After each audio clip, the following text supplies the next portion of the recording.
me for what I am, and I think you better have too. You know, honey, I'm okay, you're okay. That there's what it is. I know, but honey.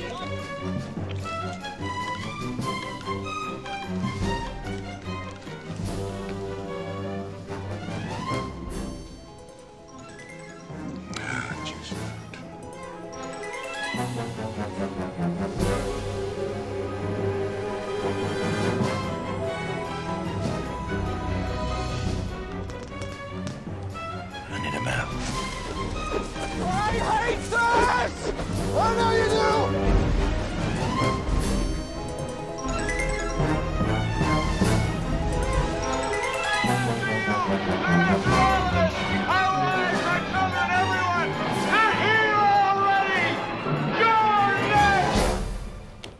You're next! Hi, I'm Mark, and we're the Cinemaniacs. Well, singular this week, unfortunately.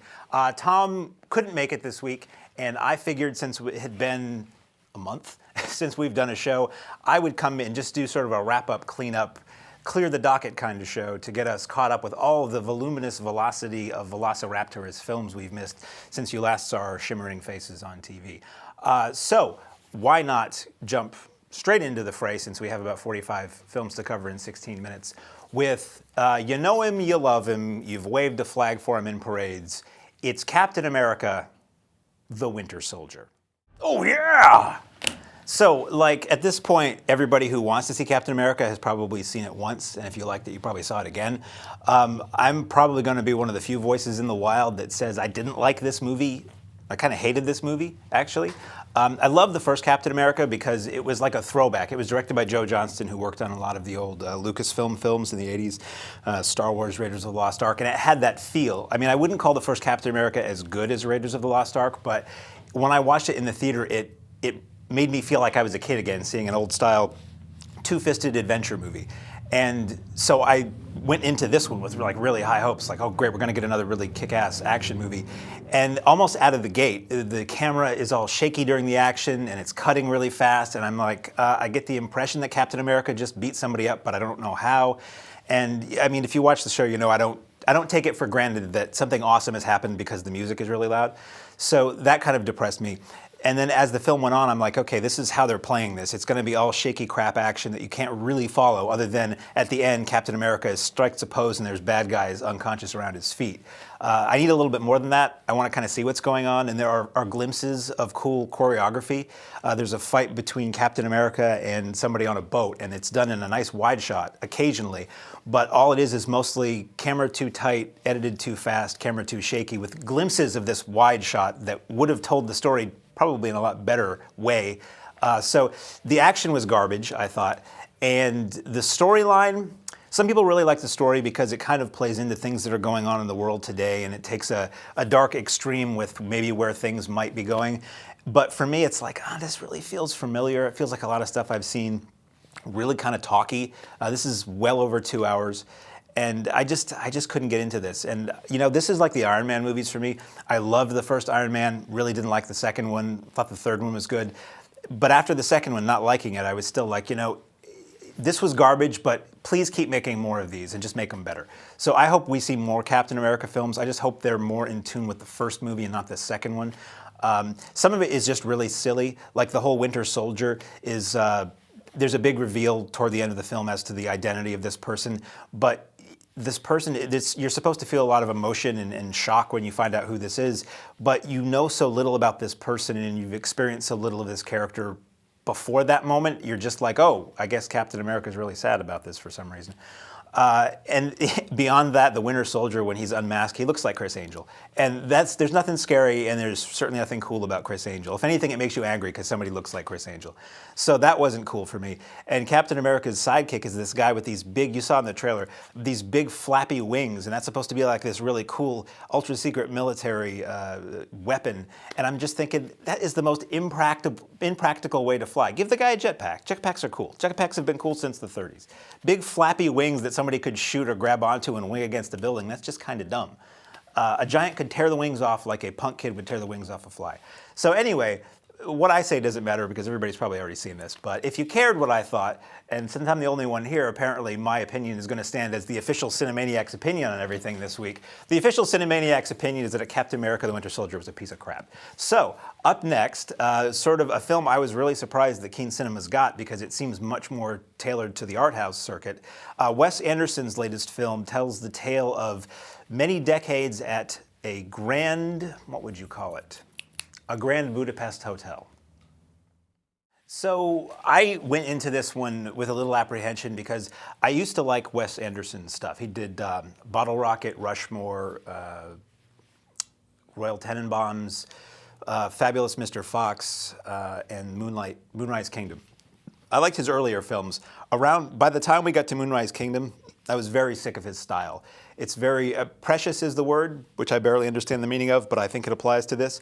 Everything is very aggressively quirky and cutesy and odd, and everything seems very posed and poised, and I really did not like his last couple movies. So I went into this expecting to really be uncomfortable, but almost out of the gate, it's amazingly gorgeous to look at.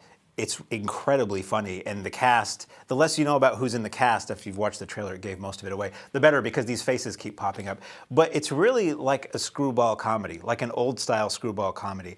And I can see this playing in a multiplex. It's a little quirky, but I don't think the quirkiness of that trailer or his previous work should put any normal people off from going to see this, because I was laughing out loud quite a bit during this movie. It's a lot darker than I expected. It takes some dark turns in terms of just some kind of gross things that happen occasionally and some kind of saucy things that are implied and happen. But this is totally a theater movie. This is a big screen movie because you get these beautiful wide shots of this hotel and the architecture and the way it's painted.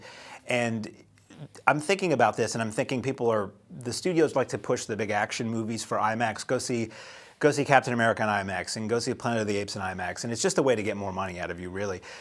Sitting too close to a giant TV screen when everything is shot too close and too shaky is not doing anybody any favors. A movie like Grand Budapest Hotel is really one that should be in IMAX because it feels like you're in where this movie takes place. And really, IMAX was created originally for documentaries where not a lot of camera movement, a lot long lingering shots, and the idea was it was putting you, on a space station or underwater or, in the Arctic or something like this. So you're not going to see Grand Budapest Hotel in IMAX, but I would highly recommend seeing it in the theater. The bigger the screen, the better. It's a really funny movie, really good performances, and it's one I hope to be able to convince a lot of people to go see because not a lot of comedies make me laugh anymore, and this one made me laugh more than a lot have in a long while. Speaking of comedies and films that are filled with color, up next we have the sequel to a very popular animated children's film from a couple of years ago. All of your South American bird friends are back for another outing in Rio 2. So I was okay with the first Rio. I didn't voluntarily see it in the theater. I saw it on video for the show, and I thought it was colorful and it was pleasant enough. It wasn't really too memorable for me, but it wasn't a painful experience. So going into Rio 2, actually, the biggest selling point was that it was in 3D. I always tell the people at the theater, even if the movie is garbage, if it's in 3D and the 3D works, at least I have that to hold on to, at least in the sense there's depth because it looks like I can reach into the screen. So this had been advertised forever, and I'm actually one of the reasons I'm glad this came out is because I don't have to see the trailer for it anymore. It was okay, as the lone creepy male adult sitting in the theater with nobody around me. I thought it was okay. If I think of it in terms of, okay, if you're dragged to see this or if you're taking a kid to go see this, what would you think? And it moved along at a good clip. It was gorgeous to look at. I like the pretty colors. So the colors were pretty. The 3D was pretty good. And a lot of times I don't always notice 3D, but in this I did. So I felt like, if you're paying extra for the 3D, you probably get your money's worth on this.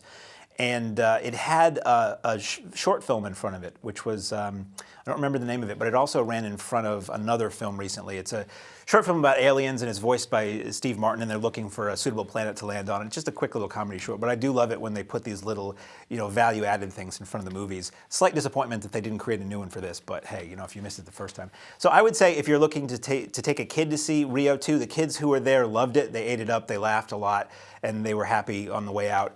The adults seemed to be pretty pleased with it, so I would say Rio 2 is all right. I wouldn't rush out to see it if you were a lone, creepy adult male type person like myself, but if you're going with a kid, there are certainly more painful films to see, one of which I'll be talking about at the end of the show.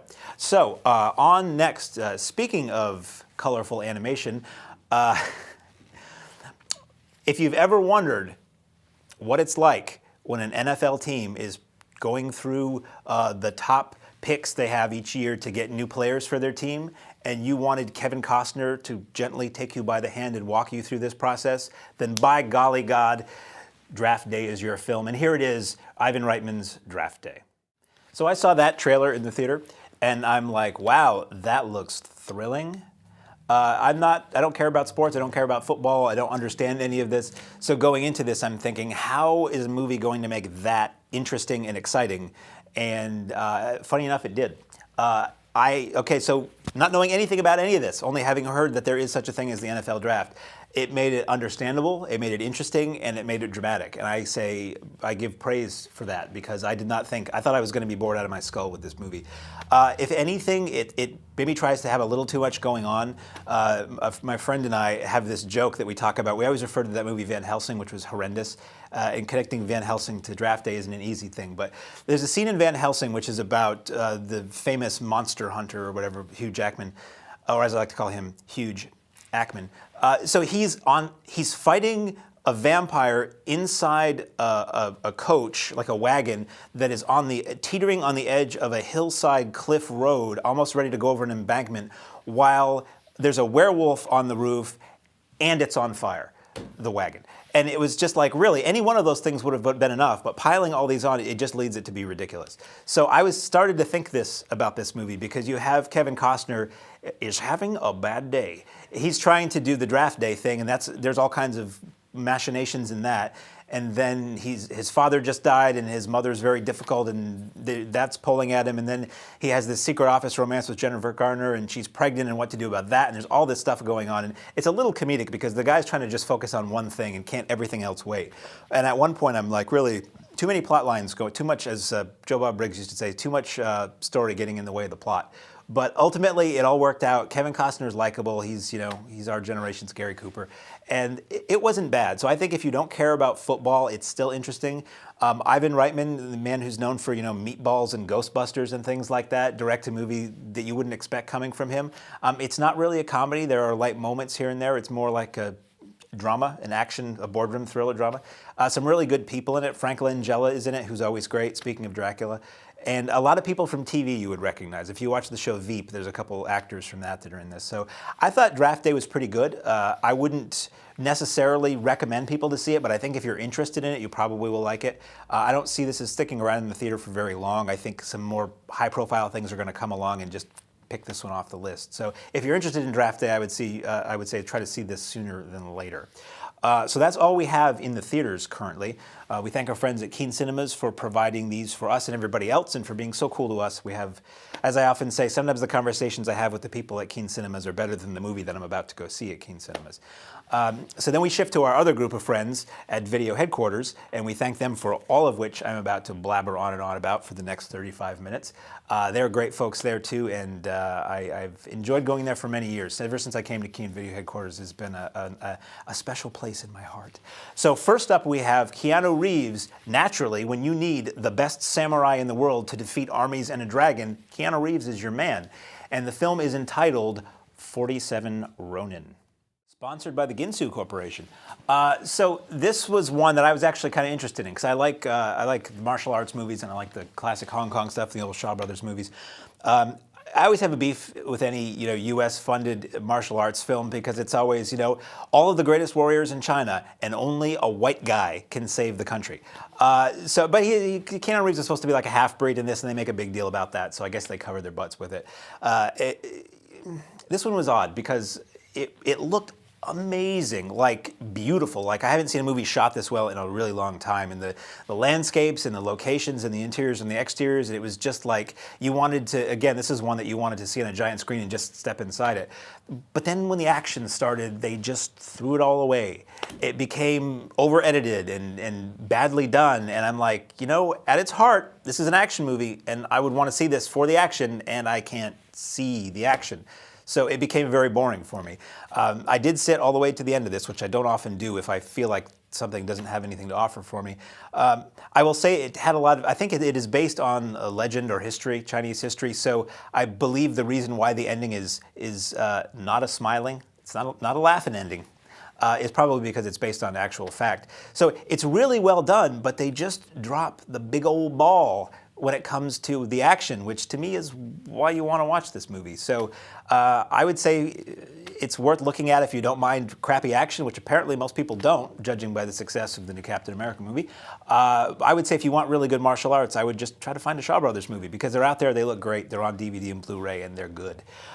So up next, speaking of on Blu-ray, Ron Burgundy and the whole gang are back once again to do to cable news what they did to local news in the dawn of the 80s in Anchorman 2, The Legend Continues. So, I never saw the original Anchorman. I don't like Will Ferrell at all. I liked him in The Campaign, funny enough. I thought that was really funny. But generally, I find him a comedy vacuum in that, like, comedy cannot exist in the presence of Will Ferrell. Like, he repels it from existence. And so I went into this with open arms and open eyes and ears and everything else, and I just didn't like it. I thought it was that aggressively not funny, like it's anti-comedy. It's so unfunny it's supposed to be funny. It looked great, you know, I'll give it that. It was well shot and it had pretty colors. It has a great soundtrack. So in the theater it was pretty cool. But boy, this didn't change my opinion of Will Ferrell at all. It was just dumb and just, you know, occasionally kind of crude and gross. There's a fight scene at the end which I appreciate for how ridiculous it was, but still it wasn't funny to me. Tom had lent me a copy of the original Anchorman, and I intended to watch that before reviewing it for the show this time, so I could at least have something to compare it to.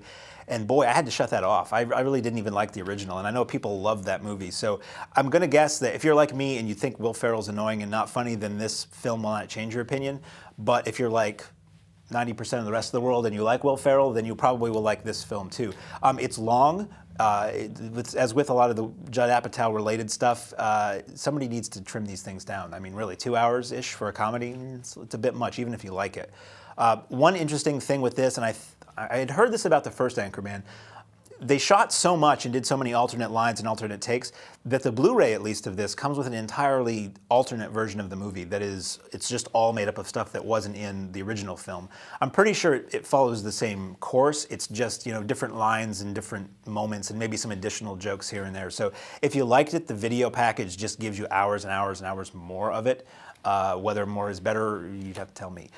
So up next, these are going in alphabetical order. So the next A to go to is Meryl Streep, Julia Roberts, and a pretty much all-star cast get together to argue over the dinner table in the Oscar and Golden Globe winning and nominated August, Osage County. So I actually went to see this in the theater first of the year, early part of the year. It hadn't come to Keene yet, so we went to a theater who shall remain nameless and saw it with some friends. And it had been getting a lot of reviews, and it was really well attended, mostly grown-ups, which is, you know, different in the theater. And we didn't really like it that much. It's based on a play, which at times it kind of feels like that. It only takes place in really a couple rooms in a house for the most part. And it's like 2 hours of a family arguing, and you know, a little of that goes a long way for me. It becomes a lot of histrionics and just people being nasty to each other. And everything I see doesn't have to be sunshine and lollipops in a comedy, but it just really wore on me after a while. And it's just Meryl Streep is nasty in it, and she's nasty to everybody, and all the siblings are always fighting, and all of these shocking revelations come to play. It's very soap opera-y. And we were sitting there watching that thinking it's this heavy drama, and then these other people in the theater who are laughing at things, and I'm like, I'm not sure that, you know, that was really something to laugh at. That was pretty awful, actually. And by the end of it, I could see why Sam Shepard offed himself, because any way to get out of that family. So again, having said all that, a lot of people really like this, and it got a lot of awards, so there may be people who like this. But for me, my friend who went to see this movie with me also brought up the Van Helsing thing, where there's all this stuff going on, and they keep piling and piling more drama and you know, family strife on top of it, and it's just like, it's ridiculous. So I did not like August, Osage County a little bit, and I'll probably always hold a grudge against this movie for always associating in my head Eric Clapton's Lay Down Sally with this miserable piece of histrionics. So moving on to something I did like, in contrast to what we just talked about, Danny Trejo is back as the elderly man who knows how to clean up his neighborhood when things go downhill in Badass 2, Bad Asses. Diplomatic immunity. Oh boy, so you see where I'm coming from. These highfalutin, multi-award winning nominated films about life and acting, and screw that. Give me Badasses too. I really love this movie. I never saw the first Badass because it looked like it was maybe not very good straight to video. And this was straight to video, but it was good enough to have played in theaters, I think. It's really funny. It's mostly believable that these two old guys are taking people out.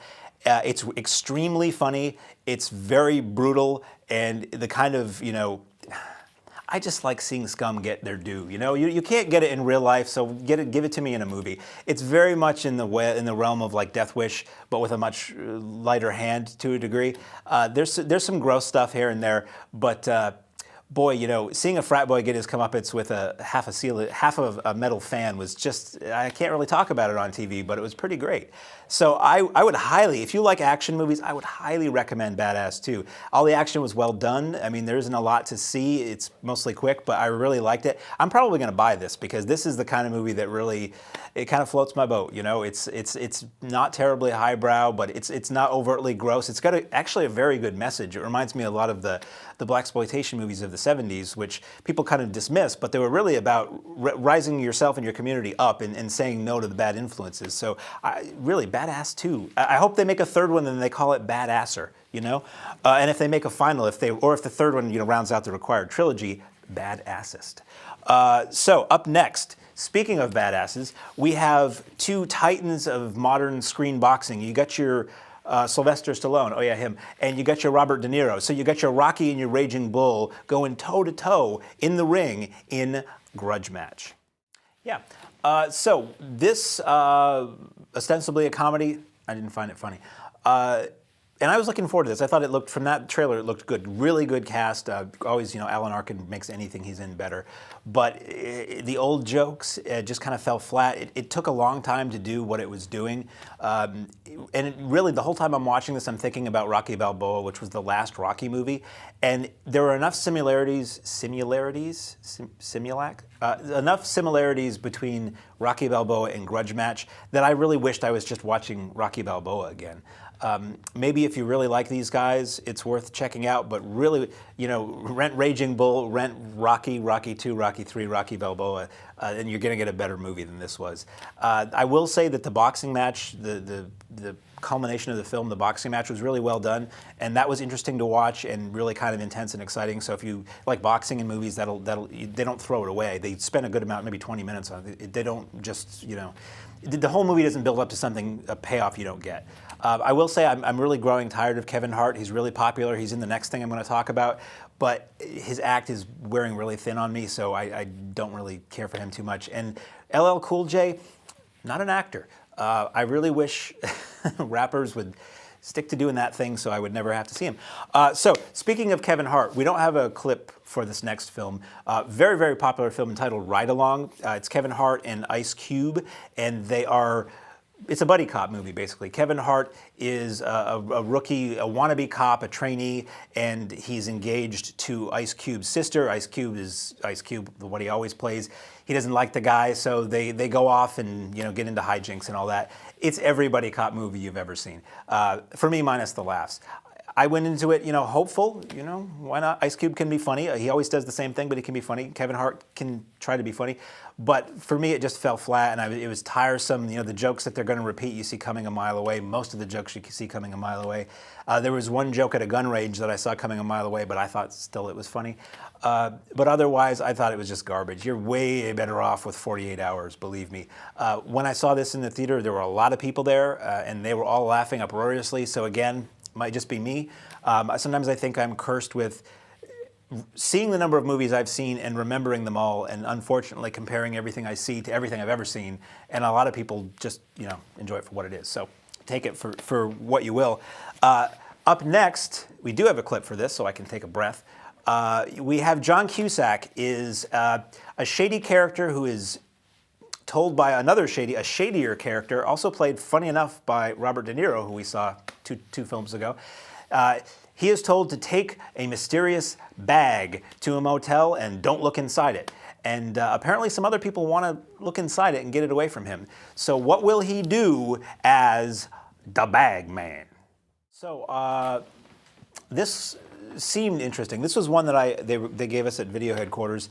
And wow, there's some really big stars in this, but I've never heard of it. That's really strange.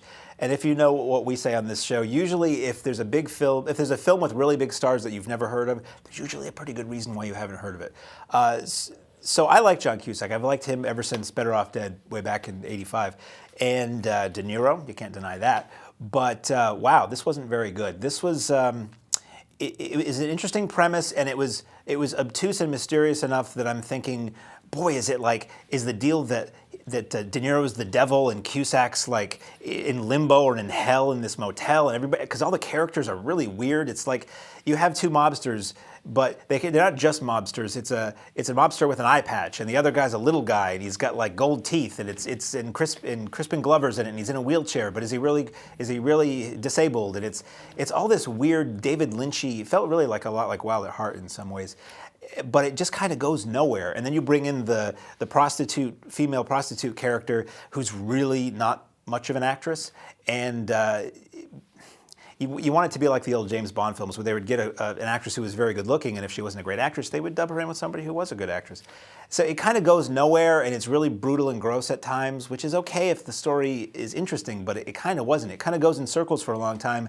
And the whole time I'm thinking, again, maybe it's going to be really weird. Maybe it's going to be going some weird sci-fi or Twilight Zone direction, and it never does. It just kind of wraps up and ends at the end, and you're like, well, that was an hour and a half spent.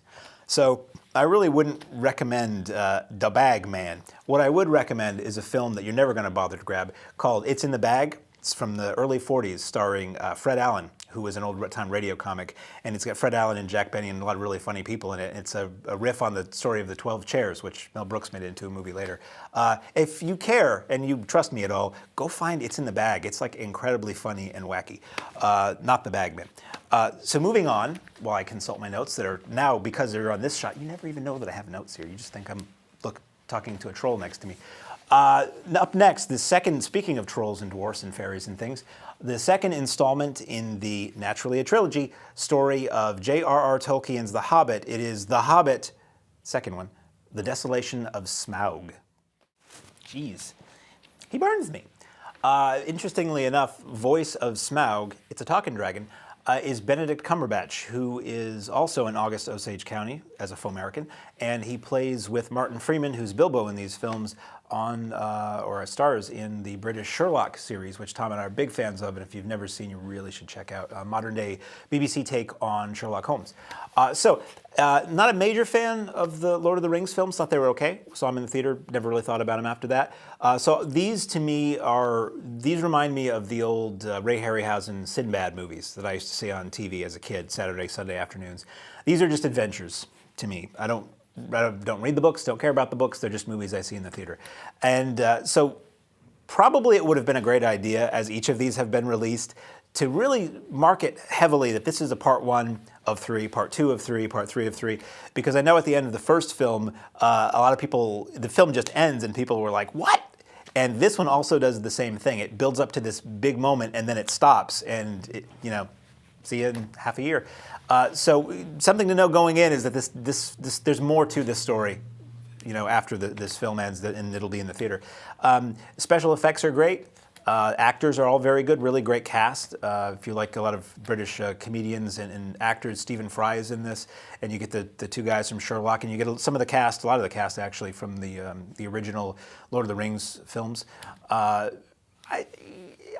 find the whole thing with fairies and trolls kind of silly. I've never been one to get into fantasy per se, so some of that just falls on deaf ears for me. But there are good action sequences in this, there are good monsters in this, and that stuff I like. So I would say if you like all the other Lord of the Rings, this is just, it's another one. You know, I think of these as I think of the Pirates of the Caribbean films or the Harry Potter films. I can't tell you what happened in one versus the other. If you say the title of one, I wouldn't tell you which one that was. To me, they're all part of one big long thing. So I would say if you like these, this is more of the same. It's like the others, it's very long. And funny enough, everybody, when this film was coming out, they said, oh, this will be easy. They won't have to make multiple films because it's the shortest of the stories. Funny enough, they had to make it into a trilogy. So it's out now. If you like it, I'm sure well, if you like it, you do. The next two films we're talking about, we don't have clips or trailers for due to technical difficulties and various things like that. Was that a suggestive cough? The film we're talking about is a new animated film entitled The Nut Job. And this is a story about squirrels trying to raid a nut factory and replenish the nuts that were lost when one of these sassy squirrels messed up and blew up their winter's holdings. I saw this in the theater, didn't really like it. We always talk about, you know, whether an animated film is a kid's film or a family film. And to me, a kid's film is really just for kids and it plays at that level. And a family film offers something for the people who are taller than 4 feet who have to go and see this. And for me, The Nut Job was just kind of tedious. The jokes were just lame. It's really a movie for kids. There's nothing offensive in it. It was hard to pin down, too, when you're watching this, what era this takes place in. I presumed it was the modern era, but it has a really stylized, like 50s, early 60s kind of look to it, so I'm not really sure.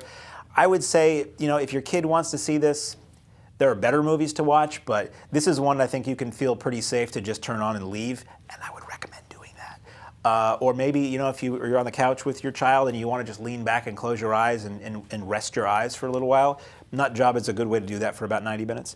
The last film we have, and then I'll blabber on and on a little bit more after that, is The Secret Life of Walter Mitty, which is the last year's remake of the old Danny Kaye film based on a James Thurber short story about stars Ben Stiller as a man who's sort of nebbishy, sort of put upon in life. He works in the Life, hey, that's funny enough. He works at Life magazine in the negatives department, which do your own math on that little connotation there. And basically, he has these very fanciful daydreams, and the film takes you into these little daydreams he has, and he's a superhero, or he's, you know, he's something else, something grander than he really is in life. And Sean Penn is this unseen, you know, ace photographer who's taken this amazing still that is going to be used as the cover for the final issue of Life magazine, but it's misplaced and nobody can find it. So basically, I went into this expecting this was just going to be a series of these flights of fantasy and fancy with the Walter Mitty character, and it'd be a series of, you know, silly little fantasy sequences. And it has that, but what I was impressed with is that he decides to, you know, take life by the cajones, and he goes out into the world to live the dream, quite literally. And it's amazingly shot. It's beautifully done. It's great music. Everybody in it is fantastic. This was really, for Tom and I, was one of our favorite movies that we saw last year, and I didn't really expect much of it. It's a film I do want to see again. I didn't have a chance to rewatch it for this show, but I would highly, highly, highly, highly recommend The Secret Life of Walter Mitty.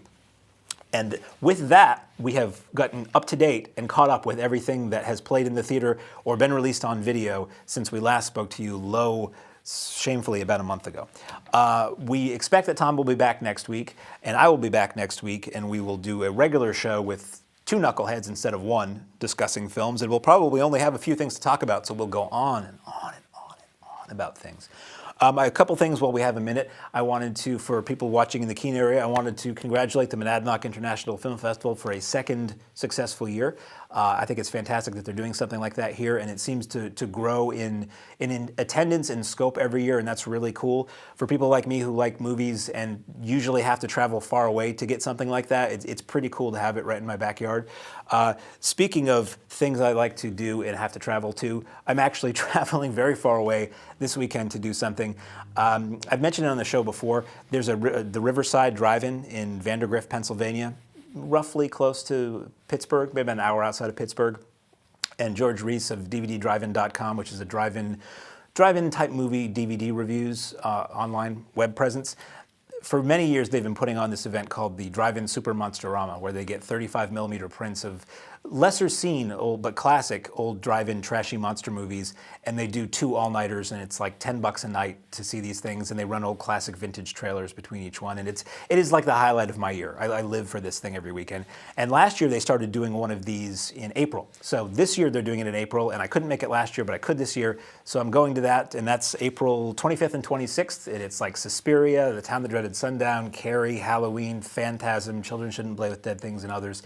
And so I may not see a lot of what is coming out next week, but I certainly will be able to blather on and on about how great I'm sure that was.